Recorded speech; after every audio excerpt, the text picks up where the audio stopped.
On a quiet and calm Sunday morning, my brother and I found ourselves waking up in our hotel room, ready for what the day would bring.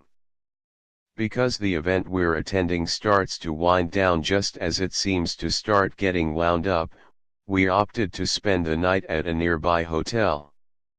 We did this because the event is nearly 5 hours away from where we live, because it officially starts at 8 o'clock in the morning, and because it has nearly completely disbanded by the time lunch rolls around.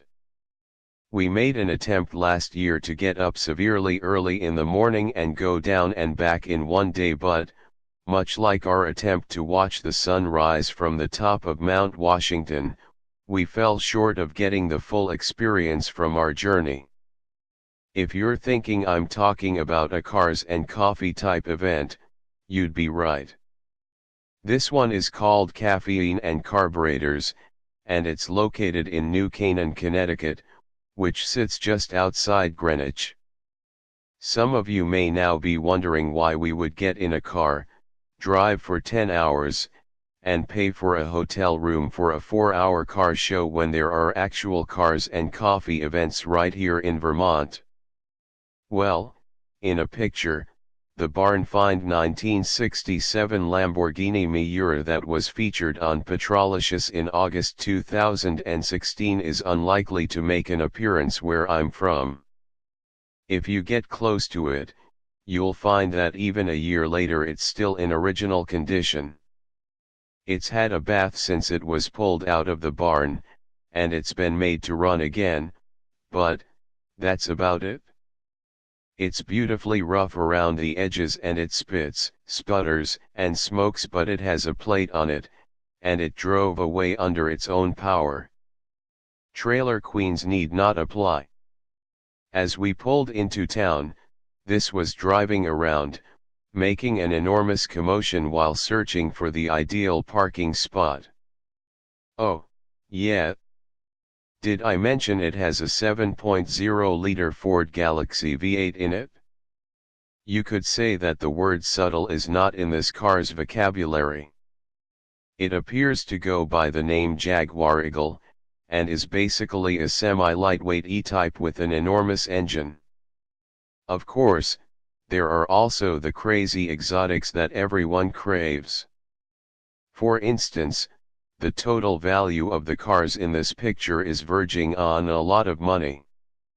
Yes, that's a Ferrari Daytona convertible, a 512BB, both of which had Montana plates, naturally, 2 Veyrons, a McLaren P1, and that orange blip at the far end is the cameo appearance of the Miura pictured above.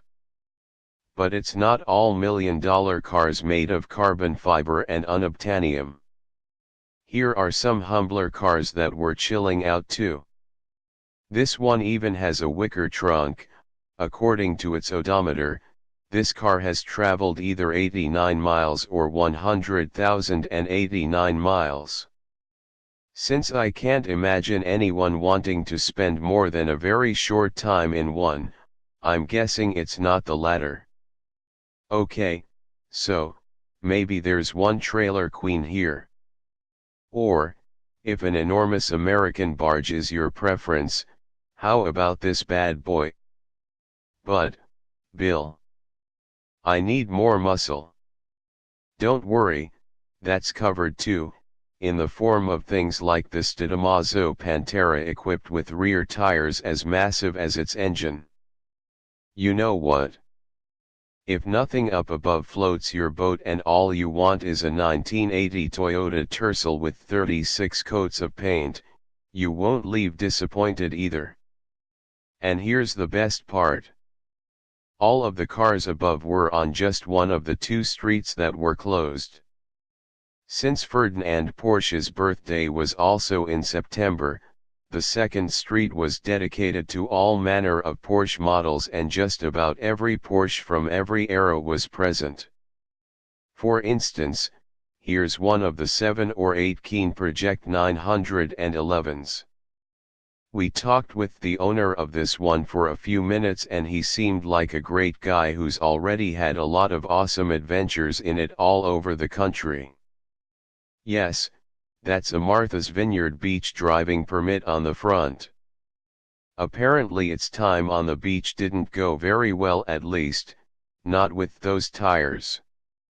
We even, after things were winding down, snuck my old beauty of a Porsche 911 onto Main Street for a quick photo opportunity we simply couldn't pass up. Here's a decision to make: you can either have the car on the left, or 100 of the car on the right. Which do you choose? Anyway, here are all the pictures I took.